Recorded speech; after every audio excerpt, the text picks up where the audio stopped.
उसके बावजूद दर्द हो रहा है। हाँ जी, दर्द होती है। इसमें कई बार कितना इधर में वो कर देता है वो। सांस में से बोल रहे हैं। हाँ, सांस कितने दिन हो गए? ये अब 3 महीने दिए रेगुलर इलाज इतने हो गए। उससे पहले ऐसा हो रहा है, ये 4-5 महीने पहले चलना मुश्किल हो गया था जब मैं देखने गया था। उन्होंने पहले इसको करवाया। दवाई क्या ले रही है? ये ले रहे हैं? हाँ, ये दे रहे हैं।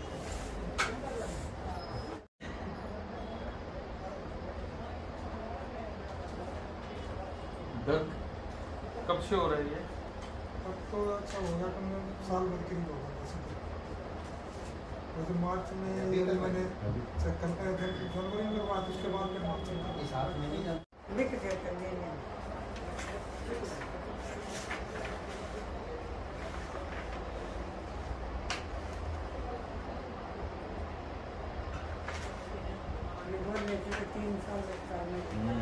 अभी तो मैं आपको बंद नहीं कर सकता।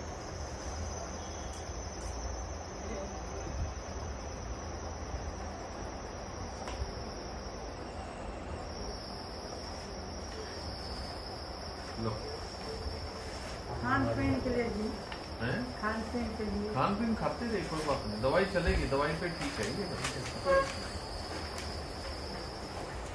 ठीक चल रहा है तेरा प्रोग्राम?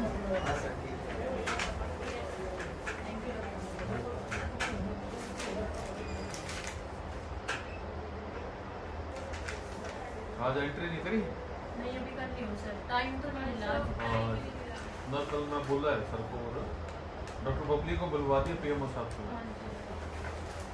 आज हम अटेंडेंस लगाने गए थे ना तो नहीं कोई बात नहीं, तुरंत बाद ही कॉल आ गया था इंटरनेट का।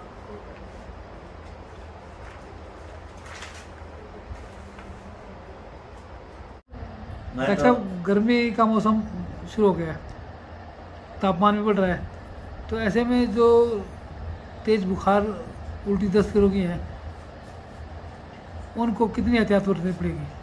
ऐसा है, गर्मी के मौसम में सबसे ज़रूरी ये है कि आप स्वच्छ पानी और स्वच्छ भोजन खाएं, क्योंकि पानी से होने वाला जैसे हेपेटाइटिस है उसके बहुत केसेस हमारे पास आ रहे हैं, जो कि बच्चे या बड़े जो भी दूषित पानी या दूषित भोजन करते हैं उसके होने से उनको पीलिया की बीमारी हो रही है। और रोज़ाना 5 से 7 मरीज इस तरह के आ रहे हैं, जिसमें से हमें 2-3 को एडमिट भी करना पड़ता है। तो आपके माध्यम से लोगों को यही अपील है कि कहीं भी खड़े होकर रेडियो पे या और जगहों पे गोलगप्पे ना खाएं, क्योंकि वो पानी साफ नहीं होता। और ऐसी जगहों पे जहाँ पे शुद्ध पानी ना हो वहाँ पे पानी का सेवन ना करें। पानी उबाल के ठंडा करके पिए या फिल्टर किया हुआ पानी पिए, ताकि हेपेटाइटिस, जिसको हम वायरल हेपेटाइटिस ए और ई बोलते हैं, वो उनको ना हो। साहब, पिछले 3 साल से आम आदमी कोरोना से भयभीत है, अब स्थिति क्या है? ऐसा पहले कोरोना और अब कोरोना में बहुत फर्क है। और दूसरा क्या है कि क्योंकि ज़्यादातर पॉपुलेशन हमारी वैक्सीनेटेड है, इसकी वजह से हर्ड इम्यूनिटी डेवलप हो चुकी है, यानी कि उससे लड़ने के लिए जो क्षमता हिंदुस्तानियों के अंदर काफ़ी पनप चुकी है, जो इम्यूनिटी हम बोलते हैं जी। और दूसरे जितने भी वेरिएंट्स आ रहे हैं उनसे जो होने वाली क्षति है उसकी जो भी रेशो है वो काफ़ी ज़्यादा कम हो चुकी है। फिर भी ये है कि जब तक कि ये पूरी तरह से नहीं हो जाता, फिर भी भीड़ भाड़ के अंदर आप जाएं भी तो आप मास्क लगा के जाएं, और कभी भी घर पे आएं तो भोजन करने से पहले अपना हाथ धो के अपना खाना खाएं। डॉक्टर साहब, पहले इबोला और अब रूबेला बच्चों के लिए परेशानी बनी हुई है, ये वायरस किस तरह फैलता है और इससे बचाव किस तरह हो सकते हैं? आपने सही कहा, अभी रूबेला वायरस के लिए भी मौसम वो है कि इस मौसम में रूबेला वायरस के केसेस ज़्यादा बढ़ जाते हैं। रूबेला वायरस एक पैरामिक्सो वायरस होता है, जिसकी वजह से बच्चे के सांस लेने में दिक्कत हो सकती है, बच्चे को बुखार, दाने भी आ सकते हैं और ये बिल्कुल खसरे जैसा दिखाई पड़ता है। तो इसलिए हमें खसरे और रूबेला वायरस को दोनों को अलग अलग रखना पड़ता है। इसके लिए अगर सरकारी अस्पताल में अगर आप आते हैं तो इसके लिए एक जांच भी उपलब्ध कराई जा रही है, जिससे ये दोनों वायरस के बारे में पता किया जा रहा है। जहाँ तक इसके इलाज का सवाल है, इसमें बच्चे को अगर बुखार है तो बुखार का इलाज दिया जाता है। अगर कोई इन्फेक्शन या निमोनिया बन गया है उसकी वजह से, तो निमोनिया के लिए उसे भाप और इंजेक्शन लगाए जाते हैं। अगर उसको उसकी वजह से दस्तों की शिकायत हो गई है तो उसका दस्तों का इलाज किया जाता है। पर ये लगभग 3 दिन का दाना होता है जो धीरे धीरे 2 से 3 हफ्ते में खुद से चला जाता है। पर ये मीज़ल्स की तरह उतना खतरनाक नहीं है जितना कि मीज़ल्स कई लोगों में जल्दी फैलता है, जितना रुबेला नहीं है। सरकार ने इसके लिए 2 वैक्सीन भी लगवा रखे हैं जो कि MMR का है। MMR का वैक्सीन 9 महीने पे और एक 15 महीने की उम्र पे लगता है, जिसमें मीज़ल्स, मम्स और रुबेला तीनों बीमारियों के लिए एक वैक्सीन लगाया जाता है जो हरियाणा गवर्नमेंट फ्री दे रही है। अगर किसी महिला को जो प्रेग्नेंट है, गर्भवती है, उसको अगर इसका इन्फेक्शन रुबेला या खसरे का होता है तो बच्चे को नुकसान ज़्यादा हो सकता है जो कि अभी पेट में है। इसलिए उन मदर्स को ज़्यादा ध्यान रखना है जो मदर अभी के लिए गर्भवती है, ताकि उनको ये इन्फेक्शन ना हो पाए। अगर आपके आस पड़ोस में ऐसा कोई भी बच्चा मिलता है जिसको बुखार के साथ कोई भी दाना दिखाई पड़ रहा है तो उसको सरकारी अस्पताल में तुरंत। डॉक्टर साहब, आपने बात की गर्भवती महिलाओं की, तो वो किस तरह सावधानी रख सकती हैं? अगर गर्भवती महिलाओं में हमारे सोसाइटी में है भी कि जब अगर कोई इन्फेक्शन होता है थोड़ा अलग से उनका ध्यान रखा जाता है। खाने पीने की अपनी वो पूर्ति रखें, इम्यूनिटी अपनी बढ़ा के रखें। जो भी दवाई गायनी के डॉक्टर ने आयरन कैल्शियम उन्हें लिखा है वो है। पर अगर आस पड़ोस में अगर ऐसा कोई भी केस आता है तो वो उनसे अलग हो जाए और उनको जांच के लिए भेज दें, और डॉक्टर को भी अपने बताएं कि उनका ऐसा कोई एक्सपोजर हुआ है, ताकि वो आगे जो बटी हुई प्रेगनेंसी है उसमें वो ध्यान रख सकें कि कोई दाना तो नहीं है। अगर कोई दाना उन्हें आ भी जाता है तो भी घबराने की बात नहीं है। फिर हम उसका इलाज करते हैं गायनी में, उनकी दवाइयाँ चलती हैं और आने वाले बच्चे को, जो बच्चा आने वाले टाइम में पैदा होने वाला है, उसका भी बचाव किया जा सकता है। डॉक्टर साहब, ग्रामीण इलाके जो हैं वहाँ पे अभी भी गर्भवती महिलाएं इतनी सजग नहीं हैं, वो दवा टाइम पे नहीं लेती, कई बार वो खुराक भी नहीं लेती हैं, कुछ परिवार भी दबाव रखते हैं। तो ऐसे में अगर हम थोड़ा सा एहतियात रखें तो हम खसरे और बीमारी, अगर हम उन्हें ये पहचाने, बताएं कि अगर खसरा किसी को है या फिर रुबेला वायरस का किसी को इन्फेक्शन हुआ है या दाने वाला कोई भी बुखार हुआ है, तो उनसे थोड़ा दूर रहें। जहाँ तक मेरी समझ में है, सोसाइटी में थोड़ा सा ध्यान इस बारे में दे लेते हैं, क्योंकि वो माता से, जो ये चिकन पॉक्स नाम से है, खसरे से डरते हैं कि ऐसे हालात में माँ को उनके सामने नहीं भेजना, तो इसीलिए थोड़ा सा बचाव हो जाता है। पर फिर भी अगर ना हो पाए तो वो सीधा सरकारी अस्पताल में है।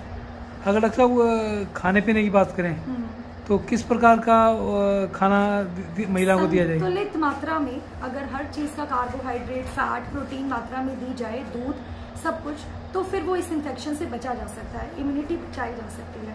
जैसे खाने में अगर बच्चे की ग्रोथ बढ़ानी हो तो गुड़ चना भी खाया जा सकता है, हरी सब्जियों का भी सेवन किया जा सकता है। पौष्टिक आहार अगर माँ लेंगी और आयरन कैल्शियम की अगर दवाई लेंगी तो इस इन्फेक्शन से बहुत बचा जा सकता है। थोड़ा सा मास्क लगा के रखें, अगर उन्हें लगता है कि उन्होंने ऐसा कोई बच्चा या आसपास कोई देखा है तो वो उस इन्फेक्शन से बचाव हो सकता है। इसमें जो मीजल और रूबेला की हम वैक्सीनेशन करते हैं, जो जिसके MR1 और MR2, जो हमारी जो वैक्सीनेशन है 95% से ज़्यादा है, और MR2 रूबेला जो सेकेंड डोज लगाते हैं वो 96% है। तो हमारी पूरी डिस्ट्रिक्ट में ऐसा कोई केस नहीं है जो रूबेला को नोटिफाइड होया हो। फिर भी हम आपको इसके संदर्भ में बताते हैं कि वायरस बीमारी है, ये आँखों में प्रेजेंट करती है, और इंट्रायूट्राइन अगर मान लो इन्फेक्शन हो जाते हैं कंजेनिटल अनोमलीज के द्वारा भी होता है, या फिर उसको अर्ली उसको स्पॉन्टेनियस अबॉर्शन भी हो जाता है। तो ये हमारी पूरी डिस्ट्रिक्ट में कभी रूबेला का कोई केस डिटेक्ट नहीं हुआ है, क्योंकि हमारी वैक्सीन स्टेटस काफ़ी अच्छा है। और हमने सभी इसके एलिमिनेशन, MR एलिमिनेशन का भी कैंप चलाया हुआ है। हम घर घर जा कर के मेडिकल मोबाइल यूनिट के द्वारा, और हर गुरुवार को हम वैक्सीनेशन के साथ इम्यूनाइजेशन सेंटर होते हैं, उसको भी हम सेंसिटाइज करते हैं।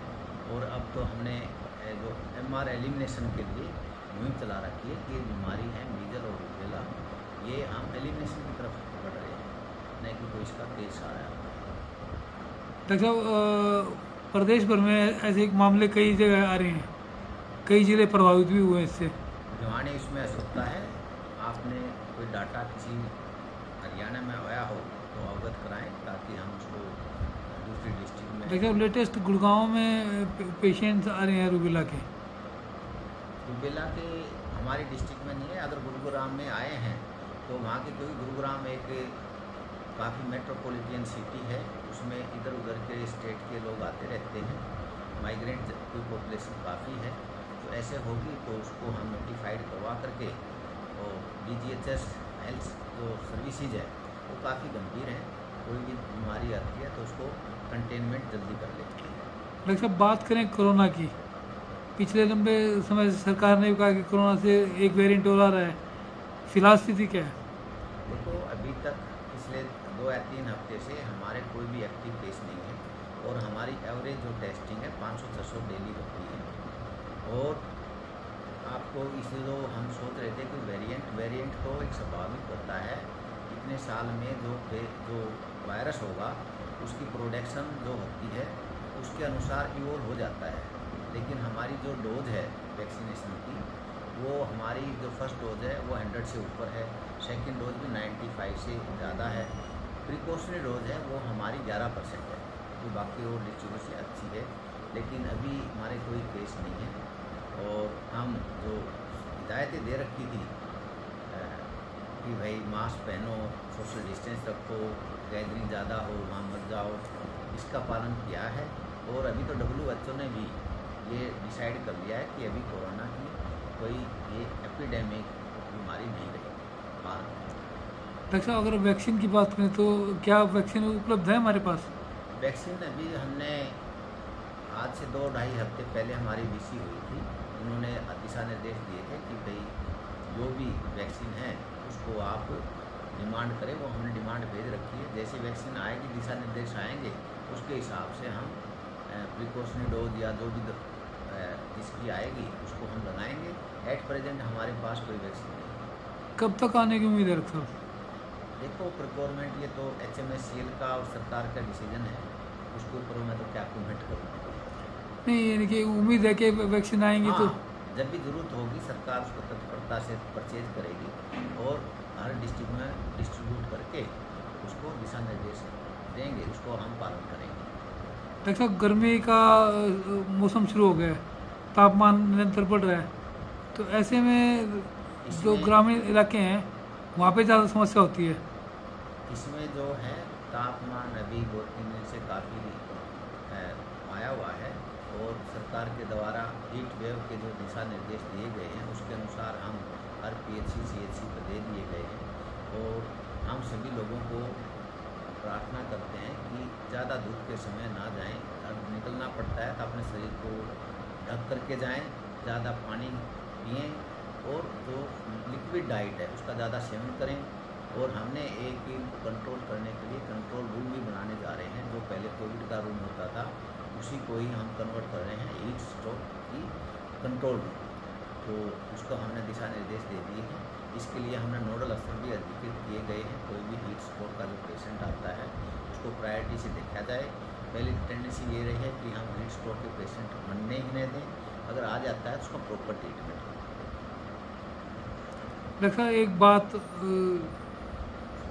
जो फिलहाल आम आदमी को वो कर रही है, डेंगू के वो वक्त कंपोनेंट्स की जरूरत पड़ती है हर रोगी को। नहीं, डेंगू की जो होती है कि वायरल डिजीज है। हाँ जी। और उसमें 70-80% तो वो एसिम्प्टोमेटिक रहता है, 5 से 10% जिसको जरूरत होती है एडमिशन की जरूरत होती है।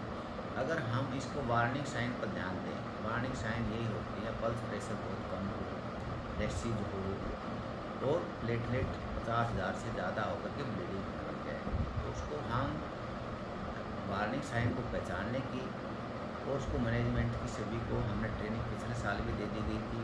और अभी भी हमारे डिस्ट्रिक्ट टास्क फोर्स की मीटिंग हुई थी DC की अध्यक्षता में, उसमें हमने IMA के मेंबर भी बुलाए थे। उनको सभी दिशा निर्देश दे दिए गए हैं कि मैनेजमेंट ठीक तरह से किया जाए तो डॉक्यूमेंटेशन सही हो। तीसरी ये है कि अगर मान लो प्लेटलेट कम है तो 2 तरह के हम उसको प्लेटलेट चलाते हैं। एक तो सिंगल जो डोनर होता है SDP वो हो, और दूसरा प्लेटलेट जो मल्टी डोनर की वो होती है।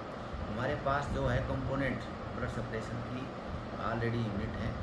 अगर किसी भी कोई मरीज को SDP की ज़रूरत होती है और वो हमारे अस्पताल में दाखिल होता है तो उसकी भी हम सुविधा ये करवाते हैं, या तो हमारे पास उसको उस स्टेज तक ना पहुंचने दें, SDP की जरूरत हो, हम पहले फूड मैनेजमेंट से प्लेटलेट से उसको मैनेज करें। अदरवाइज हमने कुछ खरीदना भी पड़ता है, उसके पेमेंट जो होती है हम हमारा जो विभाग है उसके द्वारा की जाती है। हम मरीज़ से, कोई भी डेंगू के मरीज़ की एक भी पैसा खर्च करवाना नहीं चाहते। तो ये आपके माध्यम से मैं प्रार्थना करूँगा कि डेंगू के मरीजों के लिए हमारे अस्पताल में पूरी सुविधा है, आप ज़्यादा से ज़्यादा इसका फ़ायदा उठाएँ। अनक्वालिफाइड से जा कर के इधर उधर जा कर के अपने खर्चा ना करें। सर अगर डेंगू की बात, दूसरी ये है कि हम डेंगू के लिए जो अगर मच्छर पैदा ना होने दें, और मच्छर पैदा भी हो गए तो उसको काटने नहीं दें। तो मच्छर पैदा ना हो इसके लिए हम एक हफ्ते में 5 या 10 मिनट घर पर या ऑफिस में ड्राई फ्राइडे बनाएं और संडे को हम ड्राई संडे बनाएं। इसका मनाने का मकसद यही है, जो हमारे गमले हैं, कूलर हैं, जहाँ पानी इकट्ठा रहता है, कोई कुल्लड़ है, उनमें पानी को देखें और उसको लुढ़का दें और उसको कपड़े से अच्छी तरह पोंछ दें, ड्राई रखें, क्योंकि इसका जो लार्वा होता है वो जेली टाइप का होता है। अगर उसको अच्छी तरह नहीं पोंछते तो लार्वा परसिस्ट रहता है। दूसरा जो हम इग्नोर कर देते हैं, हमारा जो फ्रिज होता है उसमें पानी की एक ट्रे होती है पीछे, उसको भी चेक करें। तो हमारे जो ब्रीडिंग साइट है वो हफ्ते में एक बार 5-7 मिनट दे दें तो वो सोर्स ऑफ ब्रीडिंग कम हो जाती है। हमारी जो टीम है 1 तारीख से लेकर 15 तारीख तक हर महीने 141 टीम है, वो जाती हैं। अगर वो अपना एरिया निर्धारित कर रखा है, अगर वो जाती हैं तो उसके पास कोई लार्वा मिलता है तो वो लार्वा उसके संबंधित सरपंच और एमसी को देता है, और ज़्यादा आ जाते हैं तो उसको फोगिंग के लिए भी वहाँ के एमसी और सरपंच को बोलते हैं।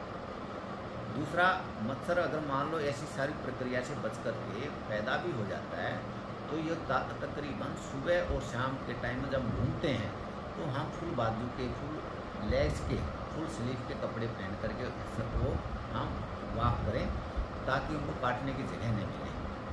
अगर फिर भी काट जाता है तो अगर हो जाता है तो ये 70-80% एसिम्प्टोमेटिक होता है, जो 3-4 दिन में अपना आप ठीक हो जाता है। अगर ज़रूरत पड़ती है तो हमारे अस्पताल सरकारी की सुविधा लें ताकि उसका कोई पैसा खर्च ना हो।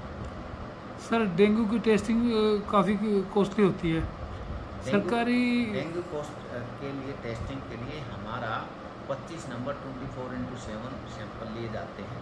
एक अगर प्राइवेट में कोई करवाता है तो उस पर हम टेस्टिंग की भी कैपिंग लगा रखी है।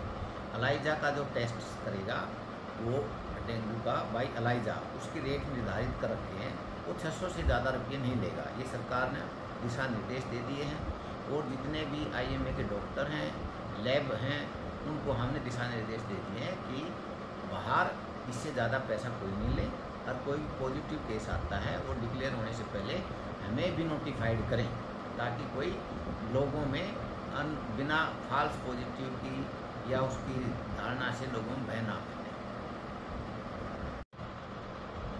गर्मी के सीज़न में हमारी जो वाटर बोर्न डिजीज़ हैं उनकी संख्या बढ़ जाती है, और हमें ऐसी सीज़न में वाटर सैंपलिंग की नंबर भी हम बढ़ा देते हैं। तो मैं आपको अवगत कराना चाहता हूँ कि हमारे जो भिवानी डिस्ट्रिक्ट में पानी की जो क्वालिटी है वो अच्छी नहीं है, क्योंकि हमारी जो पानी के जो सैंपल हैं 10 से लेकर के 20% तक वो फेल आ रहे हैं, जिसकी हम जो पब्लिक विभाग के हैं उनके साथ शेयर करते हैं और उनको अवगत कराते हैं कि अच्छी सेफ ड्रिंकिंग वाटर की सप्लाई करें। सेफ ड्रिंकिंग वाटर की पानी के वर्कशॉप, वाटर टैंक से लेकर के पानी की जहाँ पानी पीते हैं वहाँ तक की पहुँचाने की सेफ वाटर की पब्लिक हेल्थ की जिम्मेवारी होती है। और फिर भी अगर मान लो नहीं आती तो मैं आपसे प्रार्थना करूँगा कि पानी को पहले उबाल लें, ठंडा कर लें, और 1 घड़े में 1 क्लोरीन की टैबलेट को आधा घंटा तक रखें, वो पानी सेफ हो जाता है। अगर जिसके एरिया में कोई भी पानी सेफ नहीं आता है तो हमारे हेल्थ वर्कर जो जाते हैं MPSW के जो जिसके एरिया हैं उनको कह करके अपना सैंपल लगवाएं, ताकि उनकी संख्या कर करके पब्लिक हेल्थ को बताया जाए कि ये एरिया में पानी अच्छी क्वालिटी का नहीं है और ड्रिंकेबल नहीं है। वाटर से जो फैलने वाली बीमारियाँ हैं उनकी संख्या भी हमारे यहाँ बढ़ रही है।